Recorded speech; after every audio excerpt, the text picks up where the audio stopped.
नमस्कार दोस्तों। हमने आइसोलेशन की क्लास फर्स्ट के अंदर चार तरह के वियोजन पढ़े थे, भौगोलिक, स्थानिक, जलवायु और ऋतु वाले। ठीक है, चारों तरीके के वियोजन को हमने पढ़ लिया। और इस तरह के जो वियोजन होते हैं वो क्या होते हैं, अंतर जातीय संकरण को रोकते हैं। अंतर जातीय संकरण को रोकने वाले वियोजन में कौन कौन से हैं? भौगोलिक, स्थानिक, जलवायु और ऋतु विशेष, जिसके अंदर मैंने आपको यह भी बताया था कि स्थानिक को दूरीगत विशेष वियोजन भी कहते हैं, जो दूरी उत्पन्न करते हैं। ठीक है, अब अगला इसी का पार्ट होता है, वो कौन सा होता है? आवासीय वियोजन। पांचवा कौन सा होता है? आवासीय वियोजन। कौन सा? देखो, आवासीय का मतलब होता है जो उनके रहन सहन पर आधारित हो। ऐसा वियोजन जिनमें उनका क्या हो, रहन सहन चेंज हो जाए, जो रहने का आवास होता है वो चेंज हो जाए, और के चेंज होने के कारण वो एक दूसरे से क्या होते हैं, मैटिंग नहीं कर पाते हैं, और इसी मैटिंग के कारण उनमें संकरण नहीं होता है। तो वो कौन सा होता है? आवासीय वियोजन कहते हैं, जिसको आप क्या कह सकते हो? इकोलॉजिकल वियोजन। इसका दूसरा नाम क्या है? इकोलॉजिकल आइसोलेशन या पारिस्थितिकीय वियोजन होता है। ठीक है, यानी कि एक ही जाति की समष्टियां अलग अलग क्षेत्रों में निवास करती है तो उनका आवास कहलाता है। क्या कहलाता है भाई? एक ही जाति के जो समस्त जीव है, यानी कि ये क्या है, एक जाति का क्या है, जीव है। अब इसकी अलग अलग क्या होती है, समष्टियां होती है। वो क्या करती है? अलग अलग जगहों पर रहती है। क्या रहती है? अलग अलग जगहों या क्षेत्रों में रहती है। कोई जैसे पठार यानी पर्वतों पर रहता है, कोई स्थल पर रहता है, कोई जल में रहता है, और कोई क्या होता है, जल और स्थल दोनों पे रहता है। जैसे इसके अलग अलग क्या हो गई, आवास अलग अलग हो गए, तो उसका क्या हो गया? आवास कहलाता है। आवास क्या होता है? जहाँ वो रहता है या निवास करता है। इस प्रकार के वियोजन के अंतर्गत प्राणी अपने आवास और भोजन के कारण वियोजित रहते हैं। आवासीय वियोजन में कौन सा होता है उसका? आवासीय वियोजन में जो वियोजन होता है वो किसके कारण होता है? आवास और भोजन पर। किस पर होता है? आवास, यानी कि कौन से आवास में वो रहता है और कौन सा वो भोजन करता है, ये इस पे डिपेंड करता है। मुर्रे एक साइंटिस्ट था जिसने 1949 में आवासीय वियोजन के प्रकार वियोजन का एक उदाहरण बताया था। यानी कि मुर्रे नामक और मुर्रे एक वैज्ञानिक थे जिन्होंने आवासीय वियोजन को देखा था। और अब इसमें उदाहरण क्या दिया कि दक्षिणी एलिफेंट सील एक क्या था? दक्षिणी हाथी था।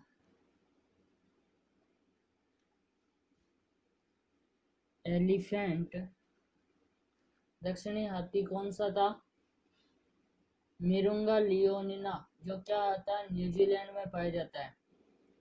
मेरी देखो, नाम आपको याद रहे तो ठीक है, नहीं तो दक्षिणी हाथी जो कि क्या रहता था, न्यूजीलैंड में। लियोनिया कहाँ रहता है? न्यूजीलैंड में रहता है। जबकि दक्षिणी एलिफेंट सेल था मिरंगा लियोनिया, जो कहाँ था? न्यूजीलैंड में पाई जाती। और इसकी एक निकट संबंधी उत्तरी एलिफेंट सील एक और कौन सा था? उत्तरी एलिफेंट। ये कौन सा था? उत्तरी एलिफेंट सील था। वो कहाँ पाया गया था आपके?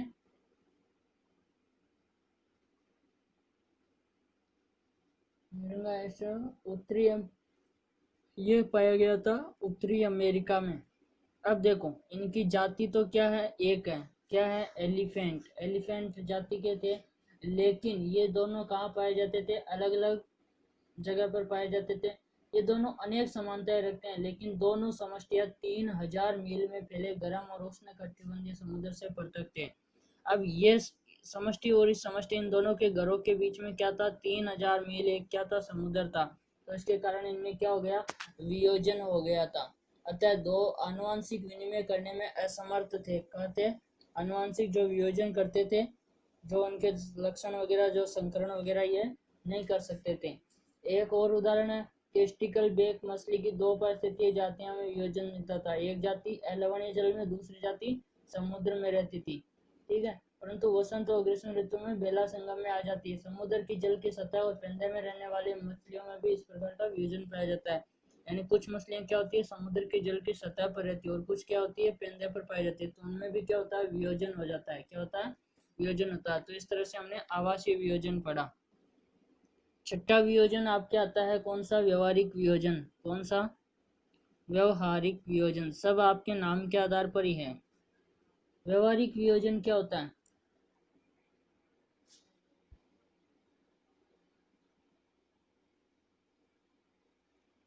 व्यवहारिक वियोजन के अंदर आता है कि इस प्रकार के वियोजन में मुख्य कारक अनुरंजन व्यवहार होता है।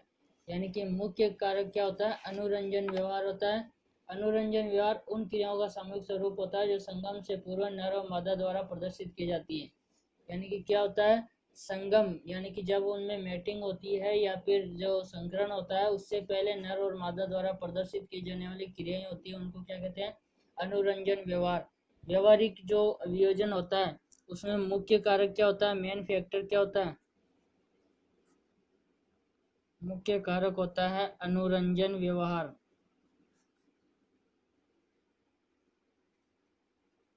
और अनुरंजन व्यवहार को और क्या कहते हैं?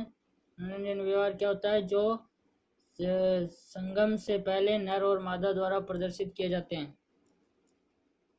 संगम से पहले, संगम का मतलब मिलने से पहले, नर और मादा द्वारा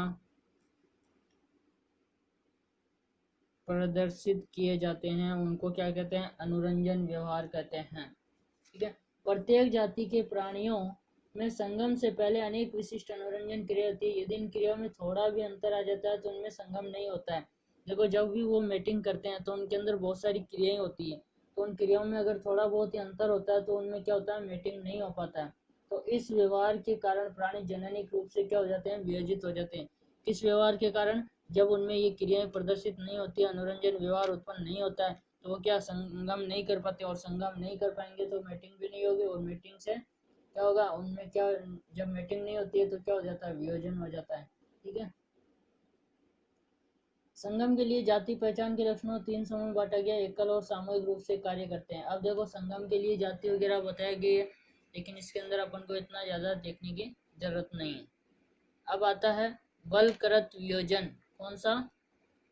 बल, पहले उससे पहले जो आपको मैंने बताया था व्यवहारिक वियोजन। देखो, जो मेंढक होता है, मेंढक जो टोड होता है, वो पक्षी वगैरह होते हैं, ये क्या करते हैं? गायन या ध्वनि उत्पन्न करते हैं। भाई, मेंढक का आपने सुना होगा कि जो मेंढक होता है वो जनन करके जब उसमें निषेचन की क्रिया होती है तो वो क्या होता है? समुद्र तले आके जो मादा मेंढक होती है वो अंडे देती है, फिर नर वगैरह पहुंचता है वहां पे। तो कैसे पता लगता है? यानी विशिष्ट गंध आती है, या तो या फिर ध्वनि उत्पन्न करते हैं। तो वैसे वो क्या करते हैं? ध्वनि वगैरह उत्पन्न करके अपनी ओर आकर्षित करने का कार्य करते हैं। ठीक है ना? तो अगर उनके अंदर ये परिवर्तन ये नहीं हुए, अनुरंजन व्यवहार नहीं होते, तो क्या वो मेटिंग कर सकते थे? नहीं कर सकते थे, और इसके कारण उनमें क्या हो जाता था? वियोजन उत्पन्न हो जाता था। फिर आता है आपके बल कृत यानी कि मैकेनिकल। बल कृत वियोजन का मतलब होता है किसी बल के कारण या फिर संरचना वगैरह में अंतर आ जाता है तो क्या होता है? उनमें बल कृत वियोजन आता है कि प्राणियों के बाह्य जननांग की स्थिति, अमाप और संरचना में अंतर होते हैं। पुष्प के नर व मादा जननांग की स्थिति में अंतर आ जाने से भी इनमें संचरण नहीं हो पाता है, और एक समष्टि के नर दूसरे समष्टि मादा के साथ मिथुन क्रिया नहीं कर पाते। जननिक वियोजन उत्पन्न हो जाता है, और इस तरह वियोजन को बलकृत वियोजन कहते हैं। बलकृत वियोजन। अगला क्या आता है? बलकृत वियोजन। बलकृत वियोजन का मतलब होता है ऐसा वियोजन जिसके अंदर उसके जननांगों में परिवर्तन आ जाने से, जननांगों में परिवर्तन व स्थिति में अंतर से संकरण नहीं हो पाता, जिससे क्या हो जाता है? उनमें वियोजन हो जाता है। इसी को क्या कहते हैं? बलकृत वियोजन कहते हैं। ठीक है। इसके बाद आगे बताते हैं हम इसमें कार्य के वियोजन। कार्य के वियोजन का मतलब होता है कि कार्य के वियोजन का मतलब होता है कि कुछ जो समष्टि होते हैं उनके प्राणियों में क्या होती है? विशिष्ट फेरोमोन्स के अभाव के कारण वियोजन हो जाता है। देखो, फेरोमोन्स क्या होते हैं? फेरोमोन्स जो नाम सुना है वो क्या होते हैं? कुछ एक फेरोमोन्स क्या होते हैं? कुछ रसायन टाइप का होता है, तो वो क्या होता है? सीक्रेट होता है। ठीक है। तो उसमें क्या होता है, जब वो सीक्रेट होता है तो ये या तो नर मादा की ओर आकर्षित होता है या मादा नर की ओर आकर्षित होती है। तो जब ये फिरोमोन्स अगर सीक्रेट नहीं हो पाते हैं या फिर इनका अभाव हो जाता है, तब भी क्या हो जाता है, इनमें वियोजन हो जाता है। जैसे देखो पढ़ते हैं आगे कि कुछ में मैथुन की कार्यकी इतनी अलग होती है कि विभिन्न जाति के प्राणियों के बीच संगम नहीं हो पाता है। अगला कौन सा पढ़ रहे हैं अपन, कार्यकी पढ़ रहे हैं, जिनके कारण क्या होता है कि किसी किसी में इतनी मैटिंग की क्रिया इतनी हार्ड होती है कि उनके बीच संगम नहीं हो सकता है और उनके बीच जननिक वियोजन उत्पन्न हो जाता है। केवल कार्यकी में ही भिन्नताओं के आधार पर प्राणी एक दूसरे से वियोजित हो जाते हैं। उदाहरण के लिए देखो, ड्रोसोफिला की कुछ जातियों में आपस में संगम संभव नहीं होता क्योंकि विभिन्न जातियों के प्राणियों में मैथुन के बाद योनि मार्ग के श्लेष्म झिल्ली में सूजन उत्पन्न हो जाती है। देखो, ड्रोसोफिला होता है ना, उसकी कुछ जातियों में संगम क्या होता है, संभव नहीं होता है क्योंकि जो विभिन्न जातियां जब मेटिंग करती है तो उनकी योनि मार्ग जो होता है, उसकी जो श्लेष्म झिल्ली होती है उस पर क्या आ जाती है, सूजन आ जाती है। यदि संगम एक ही जाति के प्राणियों के बीच होता है तो ये सूजन कुछ घंटों में समाप्त हो जाती है। यानी कि देखो, जब एक ही जाति यानी उसी जाति के प्राणी से हो रहा है संगम, तब तो वो सूजन क्या हो जाती है, समाप्त हो जाती है। लेकिन दो भिन्न भिन्न जातियों के बीच में अगर मेटिंग करवा दी तो वो सूजन क्या होती है, कई दिनों तक बनी रह जाती है और स्थिति ऐसी भी हो जाती है कि उसका जो योनि मार्ग होता है वो क्या होता है, अवरुद्ध हो जाता है। ठीक है, तो इसके अंदर कार्य के वियोजन में क्या होता है कि जो योनि मार्ग होता है उसमें श्लेष्म झिल्ली में क्या आ जाती है, सूजन आ जाती है। अगर एक ही जाति के बीच में संकरण हुआ तो वो सूजन क्या हो जाती है, खत्म हो जाती है। लेकिन एक ही जाति के बीच में नहीं हो पाता है संकरण, दूसरी जाति के बीच से दो भिन्न जातियों के हो जाता है, तो उसमें क्या हो जाता है, मार्ग अवरुद्ध हो जाता है। ठीक है ना, इसका एग्जाम्पल क्या दिया था, ड्रोसोफिला की कुछ जातियों में संगम का संभव नहीं हो पाता है। ठीक है ना, अब आगे बात करते हैं। ये तो थे अपने जो अंतरजातीय युग्मकी वियोजन। कौन सा होता है, युग्मकी वियोजन, जिसके अंदर क्या होता है, और दूसरा टाइप होता है संकर जीवना क्षमता,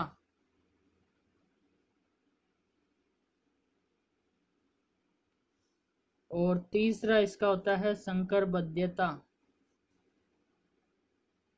यानी कि अंतरजातीय संकरण तो हो जाता है लेकिन उसके बाद में जब वो सफल होता है तो उसको रोक देते हैं।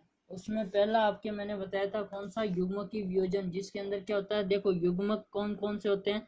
जैसे अगर इंसान की बात करते हैं उसमें युग्मक क्या होता है, एक एक्स और एक वाई होता है, सॉरी एक्स एक्स और एक्स वाई होता है। ठीक है, एक नर युग्मक होता है, एक मादा युग्मक होता है। ठीक है ना, नर और मादा युग्मक होता है।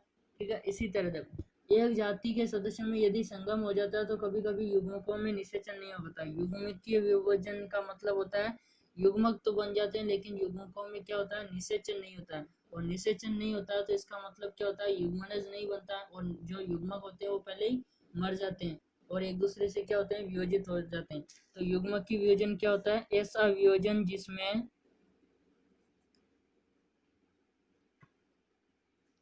जिसमें संगम के बाद संगम हो जाता है तो युग्मकों में निषेचन नहीं हो पाता है। ठीक है, यानी कि संगम तो हो जाता है लेकिन उनमें क्या होता है, निषेचन नहीं हो पाता है। और निषेचन से पहले ही क्या होता है, युग्मक होते हैं वो क्या होते हैं, मर जाते हैं, यानी युग्मनज बनने नहीं देते हैं।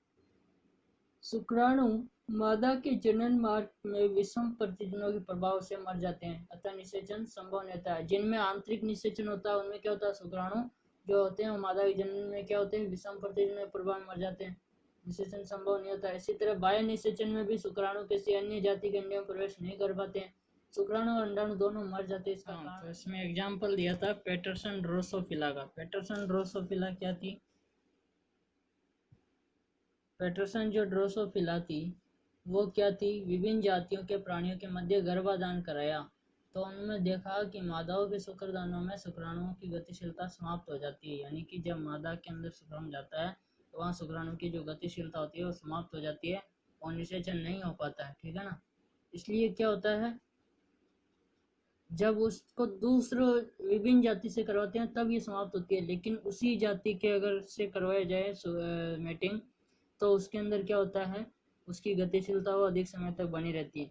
तो इसलिए उसके अंदर क्या होता है कि युग्मक तो बन जाता है लेकिन उसका परिवर्धन नहीं होता है, यानी कि युग्मकों के तौर पर वियोजन देखा गया कि पेटरसन ड्रोसोफिला को विभिन्न जाति से कराया जाता है तो उसके मार्ग के अंदर क्या होता है, शुक्राणुओं की गतिशीलता समाप्त हो जाती है, जबकि सजाति के अंदर कराया जाता है तो क्या होता है, उसमें मार्ग में गतिशीलता बनी रहती है।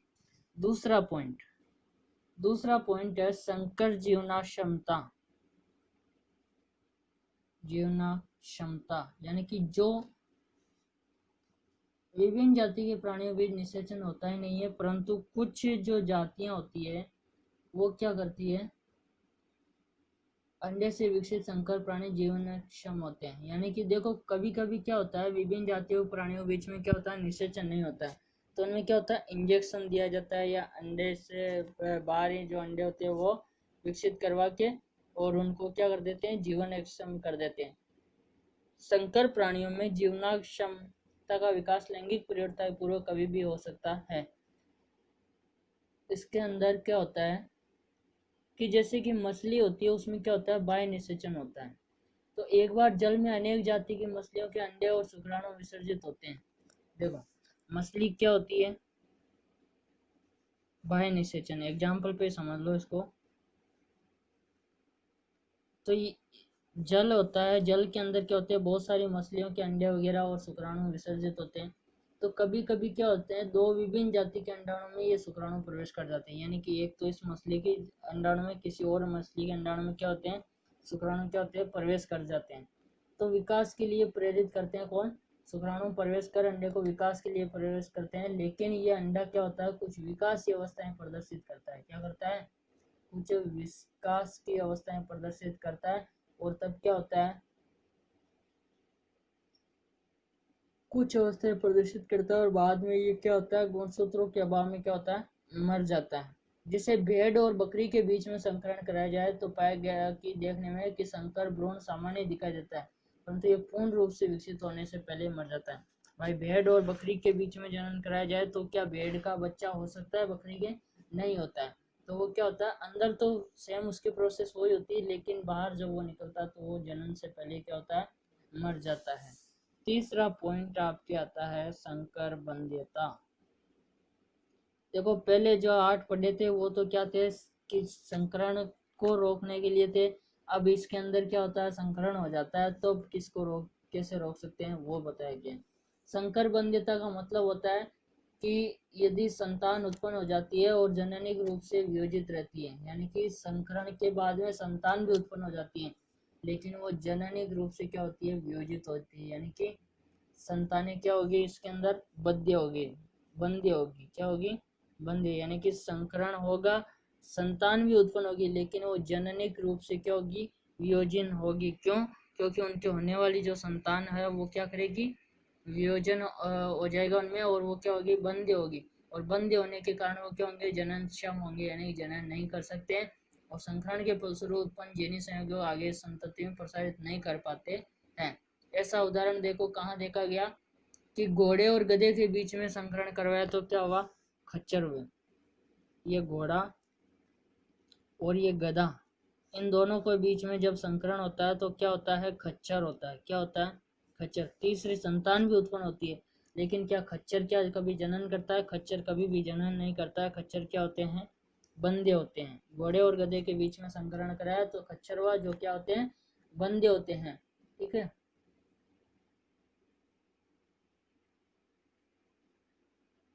उसके अलावा जो ध्रुवीय भालू और अलास्का भालू होते हैं वो, और कुछ मछलियां होती है वो भी क्या होती है, बंध्य होती है। तो इस तरह से ये क्या होता है, संकर बंध्यता होता है। संकर जीवना क्षमता में क्या होता है, बाह्य निषेचन होता है, लेकिन किसी विशेष जाति से संकरण हो जाने के कारण वो क्या होता है, उसके अंदर भी संकर जीवन क्षमता यानी कि वियोजन उत्पन्न हो जाता है। युग्मक की वियोजन, जिसके अंदर युग्मक नष्ट हो जाते हैं, जन संकरण वगैरह होता है लेकिन युग्मक नहीं बन पाते हैं। और संकर बंध्यता, जिसमें बच्चे भी पैदा होंगे लेकिन वो क्या होंगे, बंध्य होंगे, बांझ होंगे, ठीक है। अब अपना एक क्लास और लगेगी इस वियोजन की, वो अपन बाद में लगाएंगे। एक छोटा सा टॉपिक रह गया कि वियोजन का उद्विकास में महत्व क्या है, और वैसे आप खुद ही लिख सकते हो कि वियोजन का उद्विकास में क्या महत्व है। एक आपके ओरिजिन ऑफ रिप्रोडक्टिव के अंदर पढ़िए, इसका देखते हैं। आइसोलेशन, ये रहा, ठीक है, ठीक है। अब आपका लास्ट टॉपिक रहा है, वो रहा है आपके कौन सा, वियोजन का उद्विकास में महत्व, role of isolation in evolution. देखो उद्विकास क्या होता है, बताया था मैंने। उद्विकास होता है कि किसी के अंदर क्या होता है, वियोजन वगैरह ये क्रियाएं होती है, तो ये क्या है, उद्विकास है।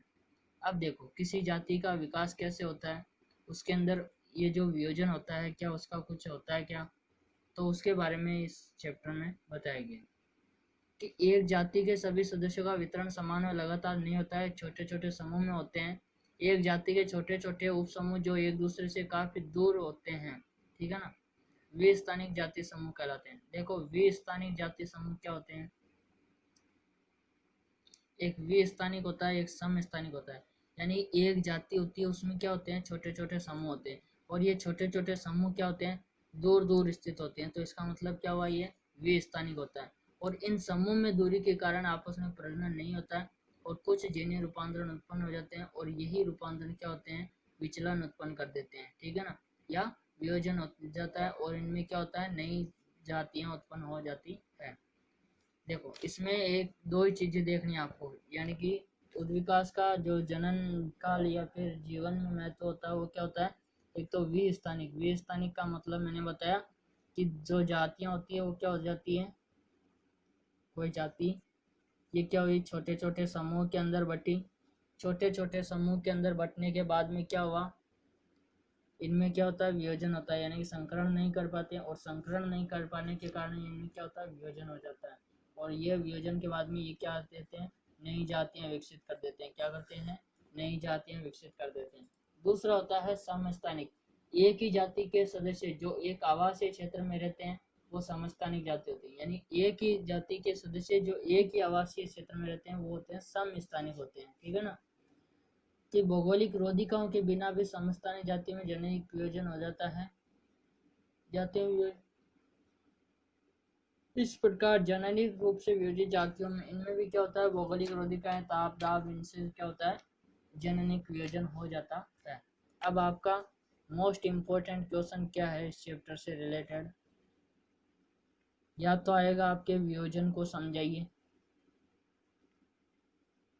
वियोजन को समझाइए अगर आ जाता है तो वियोजन की परिभाषा लिखनी है, और ये वियोजन के जो 8 और 3 ये हैं 11 वो आपको समझाने हैं। या फिर क्वेश्चन आ सकता है, वियोजन का उद्विकास में महत्व बताओ। उद्विकास में महत्व, उद्विकास में किस तरीके से सहायक होता है, उद्विकास में कैसे सहायक हुआ, उद्विकास में सहायक हो गया ना कि नई जाति का विकास हुआ, ठीक है ना। यह आपका वियोजन का टॉपिक आज ही समाप्त होता है। दोस्तों अगर हमारा वीडियो अच्छा लगे तो लाइक करना, और लाइक नहीं करना है आपको, लाइक का मैं नहीं कहता लाइक करो, लेकिन सब्सक्राइब चैनल को जरूर करें, क्योंकि आपको ऐसी वीडियो और देखने को मिलेगी। धन्यवाद। आपका अपना छोटा भाई कान्हा राम गुर्जर।